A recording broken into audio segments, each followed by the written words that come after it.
Hello all, and welcome back to Time to Dice Character Creation, where we make your favorite fictional characters in Pathfinder 2nd Edition. This time, we're building Anna Marie, better known by her X-Men moniker, Rogue.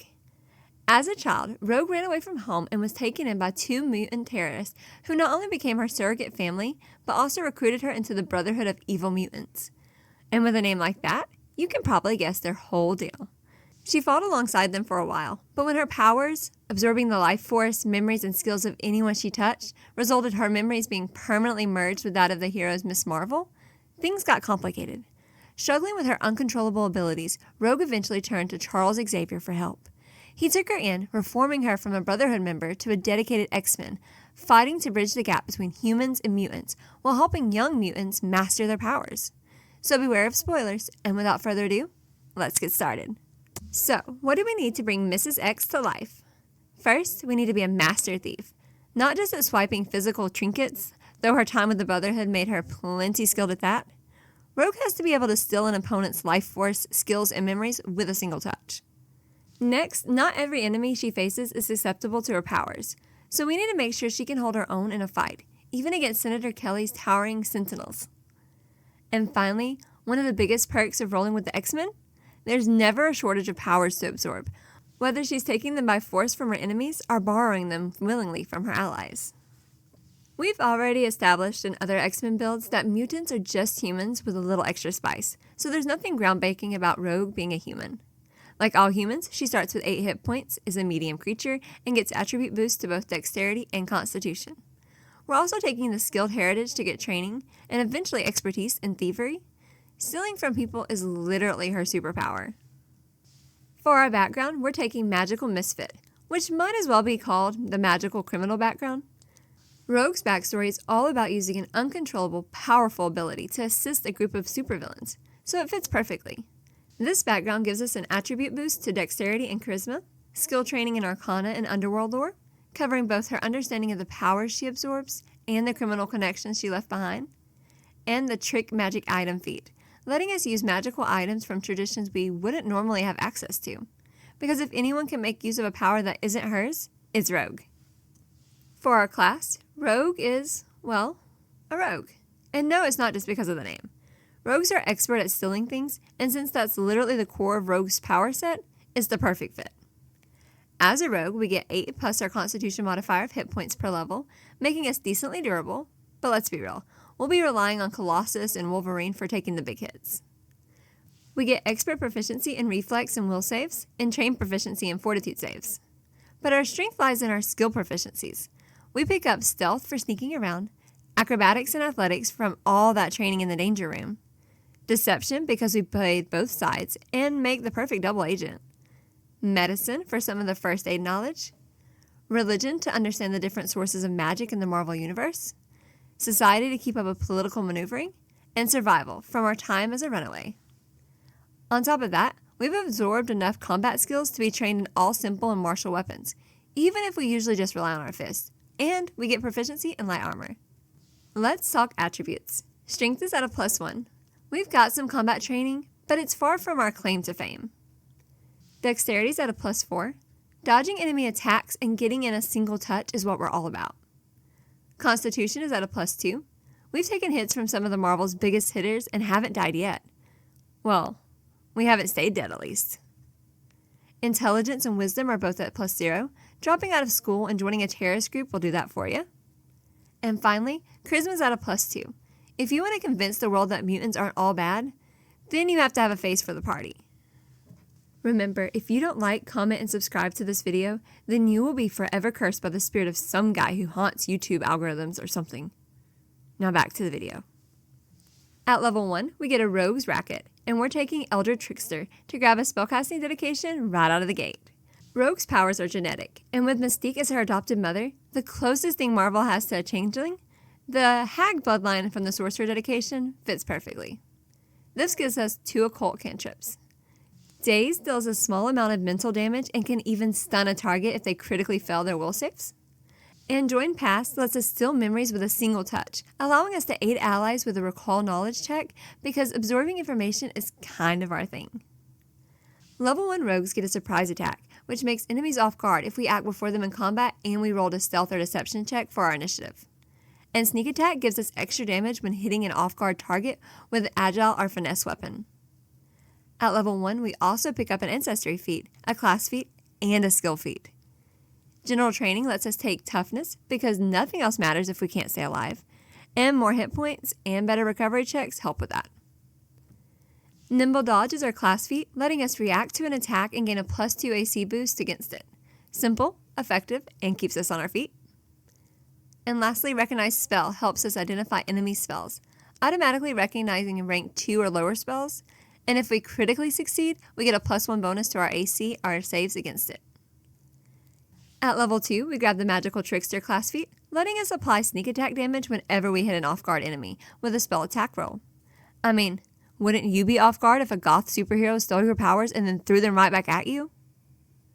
We also pick up Slippery Prey, which reduces the multiple attack penalty when making multiple escape attempts in a same round.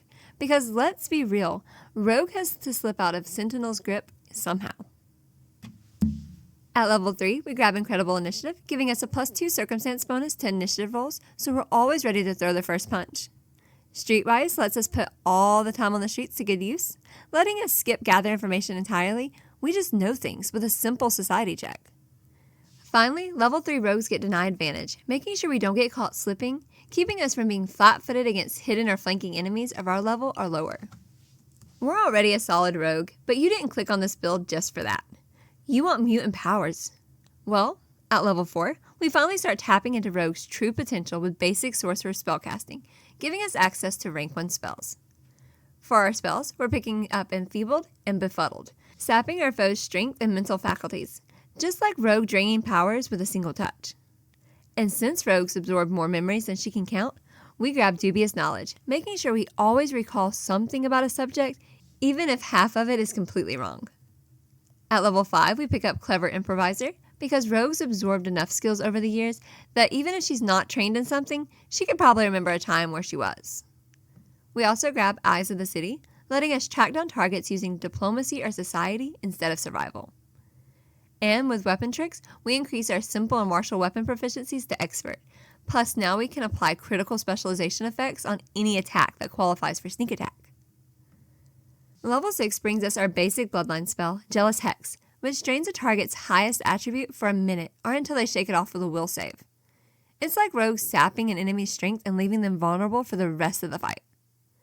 For our skill feat, we will grab Dirty Trick, because if we're already maxing out our thievery, we might as well use it to make foes clumsy for no resource cost.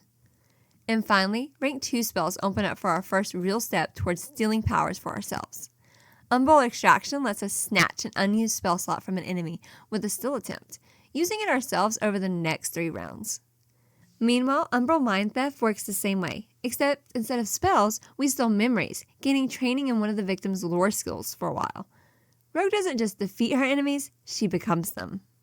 At level 7, we pick up the Fleet feat, increasing our movement speed by 5 feet, and the Schooled in Secret skill feat, letting us recognize members of secret organizations like the Brotherhood, the Hellfire Club, or the half-dozen other evil organizations the X-Men fight on the regular. Level 7 rogues also get a slew of class features as well. Evasive reflexes increase our reflex proficiency to master, as well as increases any successful reflex saves to critical successes. Perception mastery increases our perception proficiency to master, and weapon specialization gives us a damage boost in all strikes that we are at least expert in.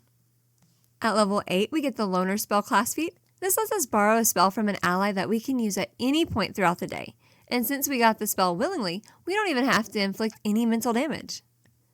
We also snag Quick Recognition, so when Pyro starts throwing fireballs at us, we immediately know what's coming, without having to waste our reaction as a recognized spell. That way, we can save our reaction for Nimble Dodge and actually get out of the way. Level 9, we pick up the Multi-Talented Ancestry feat to pick up the Oracle Dedication. Rogue usually is able to keep hold on her powers, but when she absorbs a lot of creatures, or even just one particularly powerful mutant, things get real dicey real quick.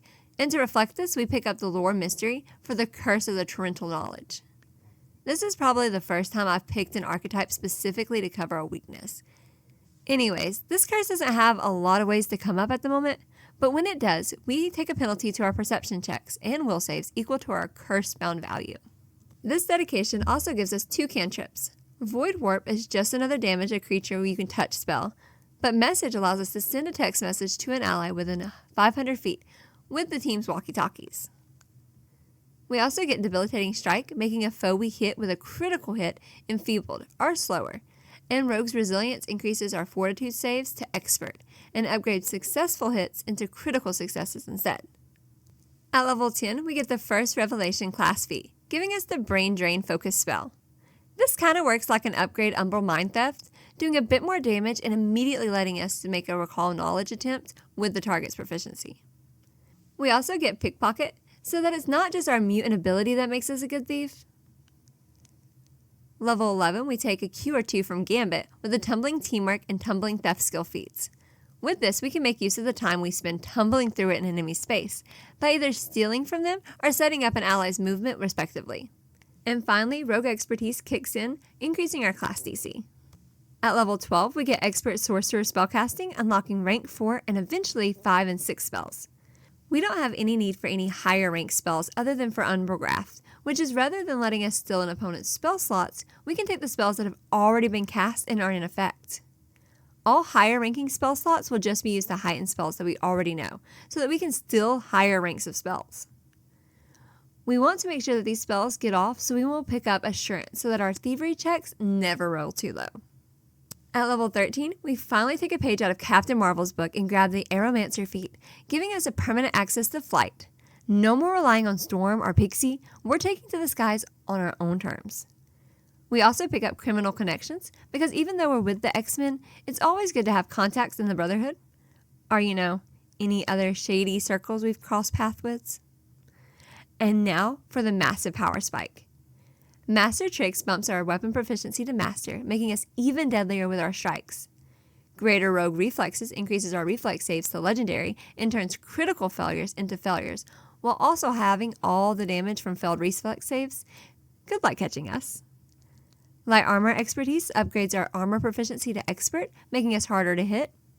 And Perception Legend maxes out our perception proficiency to Legendary, because at this point, we're as battle aware as Wolverine himself. At level 14, we get Eldritch Debilitation, letting us punish enemy spellcasters when we land a critical hit by making them stupefied, lowering their spells DC, and forcing a flat check to not fumble their spells. Good luck casting when your own magic is betraying you. We also grab Multilingual, because if Rogue can absorb skills, memories, and powers, then picking up a few extra languages the normal way just makes sense. At level 15, we become even harder to kill with Die Hard, letting us survive up to dying 5 instead of dying 4, because staying dead just isn't a comic book thing. Then, we pick up Legendary Thief, allowing us to steal literally anything, even the impossible. Yes, that means taking the boots right off of someone's feet. For our class features, we get Greater Weapon Specialization for another damage boost to all our sneak attack eligible strikes, and Double Debilitation, letting us apply 2 debilitation effects on every sneak attack we land, because why stop at 1?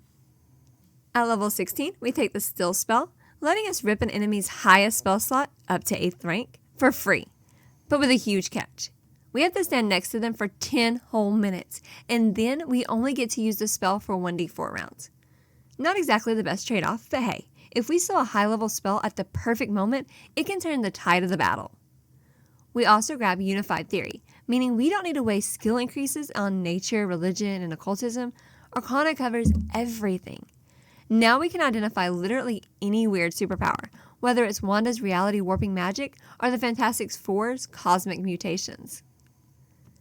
At level 17, we grab Heroic Presence, letting us inspire those around us with zealous conviction, because Rogue isn't just a fighter, she's a leader who can rally the team when it counts. We also pick up Swift Sneak, so we can stay hidden while moving at full speed, perfect for dodging Omega level threats and Sentinel patrols. Finally, Agile Mind increases our will saves to Master and bumps our successes to critical successes. It took to level 17, but now we can literally not succeed at a saving throw. It's crit or nothing. At level 18, we get Master Sorcerer Spellcasting. We're not picking up any new spells, but heightened spell slots mean we can cast our best abilities at their strongest versions. We also grab Underground Network, letting us tap into the Thieves Guild for intel and resources. Need info about an artifact? A secret meeting? Or where Magneto's hiding? We know a guy. At level 19, we grab Kip Up, letting us stand up as a free action without provoking reactions. It's a staple in these builds, and for good reason. Getting knocked down shouldn't mean getting murdered. We also pick up Biographical Eye, which is perfect for Rogue. Now we can glance at someone and immediately pick up details about their lives. It's not as dramatic as her mutant ability, but it fits the theme perfectly. A glimpse into their past without even touching them. For class features, we get Master Strike, increasing our weapon proficiency to Master, and Light Armor Mastery, boosting our armor proficiency to Master as well. And finally, level 20. We round out Rogue's build with the Primal Breath, granting us an extra spell slot for all but our 2 highest levels. At this point, no one's powers are safe from us. We also grab Foil Sense, giving us protection against telepaths by letting our stealth checks work against all special senses, including Mind Sense. Congratulations, we can finally play hide and seek again. Alright, now let's take a look at the build's pros and cons. First, Rogue is a rogue, and Rogue's most rogue feature is their skills, and we have plenty of skills to go around between Legendary and Thievery and Arcana and twice as many skills increases as any other class. Next, we have plenty of ways to give enemies conditions from enfeebled to clumsy to stupefied and drained. No matter what the enemy excels at, we have ways to turn it off. And finally, even without strength, this build can turn up the damage with sneak attack on a weakened foe. For cons though, the only thing that really makes us stand out is our ability to steal other powers.